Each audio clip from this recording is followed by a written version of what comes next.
ನಮ್ಮ ದೇಹಕ್ಕೆ ಊಟ ಎಷ್ಟು ಮುಖ್ಯನೋ ಅಷ್ಟೇ ನಿದ್ರೆಯೂ ಮುಖ್ಯ. ನಾವು ನಿದ್ರಿಸುವಾಗ ದೇಹ ತನಗೆ ತಾನೇ ಕೆಲವೊಂದು ಕಾರ್ಯಗಳನ್ನು ಮಾಡಿಕೊಳ್ಳುತ್ತದೆ. ಇದರಿಂದ ನಮ್ಮ ದೇಹದ ಆರೋಗ್ಯ ವೃದ್ಧಿಯಾಗುತ್ತದೆ. ಆದರೆ ನಾವು ಕೆಲಸದ ಒತ್ತಡದಿಂದ ನಿದ್ರೆಯನ್ನು ಕಡಿಮೆ ಮಾಡುತ್ತೇವೆ. ಇದರಿಂದ ನಾನಾ ಆರೋಗ್ಯದ ಸಮಸ್ಯೆಗಳು ಉಂಟಾಗುತ್ತವೆ.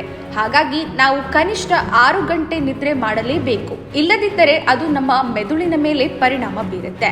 ಇದರಿಂದ ಜ್ಞಾಪಕ ಶಕ್ತಿ ಕಡಿಮೆಯಾಗುತ್ತೆ, ಚರ್ಮದ ಆರೋಗ್ಯ ಹಾಳಾಗುತ್ತೆ.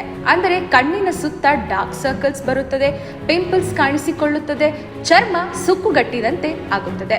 ಕೆಲಸದಲ್ಲಿ ಏಕಾಗ್ರತೆ ಇರೋದಿಲ್ಲ, ಕೂದಲು ಉದುರುವಿಕೆ ಜಾಸ್ತಿ ಆಗುತ್ತೆ, ಹೃದಯ ಸಂಬಂಧಿತ ಸಮಸ್ಯೆಗಳು ಹೆಚ್ಚಾಗುತ್ತದೆ, ಬ್ರೈನ್ ಸ್ಟ್ರೋಕ್ ಆಗುತ್ತದೆ, ಎಚ್ಚರ, ಮಧುಮೇಹ ಮತ್ತು ಲೋ BP ಬರುತ್ತದೆ.